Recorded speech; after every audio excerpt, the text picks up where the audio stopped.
Alright.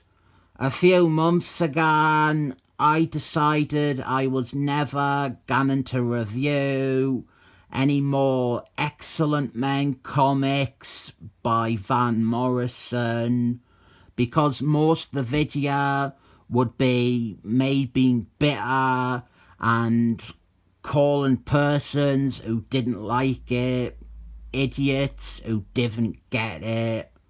So here is New Excellent Men 151, an Excellent Men comic by Van Morrison. And this is a story those idiots didn't get at all. Nearly everyone, including Marvel editorial, dismisses this as a story that doesn't matter, or a weak ending to the run, and they are staggeringly wrong. This story is called Here Comes Tomorrow, and on paper I would describe it as Van Morrison's answer to the classic dystopian futures of the Excellent Men, your Days of Futures Pants, your Ages of Armageddons, etc. But this is a lot more than just that. This is the dystopian future of the Excellent Men as a franchise, if they refuse to move on from the same ideas that have dragged them down or become tiresome and repetitive. It is some meta-commentary that Marvel and readers either missed or were idiots and didn't agree with, because they just want Dark Phoenix Saga Part 14. This is also this dark future. It is the end point of Van Morrison's run, literally, as well as thematically. This is where it all ends up. He began by tackling the decline of a species and the twilight of human evolution, and 150 years in the future. It's not just another story set in the future where the muties are being hunted again, or it's an exaggerated allegory.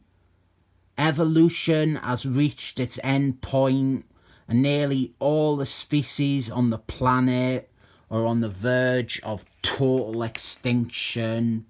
And you have got to turn this page sideways, which I love doing. The art is by Marc Stanley Lee. Really puzzling choice for artist. Seems to come out of nowhere. But I didn't get to review much of his comics, so it bears repeating that he is, in my eyes, the best comic book artist.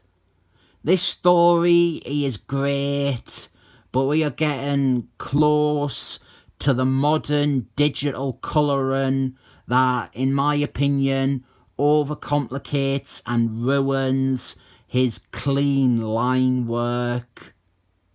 And obviously this is well after the late 80s and early 90s, so there is some argument that this isn't him at his peak. And I would say it probably would have been more appropriate to have Quiet Frank or Nathan Van Scribbler do the art for this story. Our point of view character is Tom Skylark, and he is my go-to choice for a cosplay if I were ever to cosplay.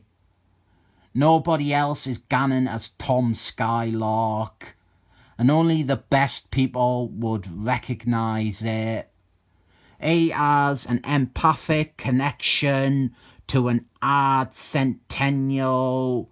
It is like his best friend. And we also have Phantomas's central nervous system e.v.a, now independent and separated from Fantomas. It is 15 decades into the future, so very few of the excellent men that we know are still around and alive. We will come to Fantomas though in the next part and again in part 4, and how Marvel editors failed to understand Van Morrison's clear scripts, and how this story offers resolution to nearly all of his plot lines, but the editors just saw it as a disposable what-if alternative reality story, so anything established in it doesn't matter. There are revelations in this that are important, because even before our divergence point that leads to this reality, the stuff that is revealed would be in play before the event that caused this to happen. By the way, our divergence point is amazing. The idea is that mankind and all life on Earth leads to this bleak fate if Cyclist doesn't get out of the ore and get with Emma Frosty's. Perfect. Absolutely perfect. That is some more of the meta stuff. The idea is that the books, they need to get the fuck out of Phoenix, and the same stories about muty oppression and angsty miserableness and dark dystopian futures like this, and they just need to keep moving forward onto other new things. Van Morrison came along and presented new ideas, and his gift to the excellent men was telling them they are free to go on to even newer things, but they didn't. And here is our bad guy.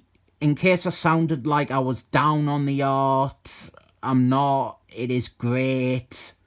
Our bad guy is Johnny Subliminal, who is a sentient bacteria from the dawn of time that aims to extinguish all life on Earth and be the dominant and possibly only biological form.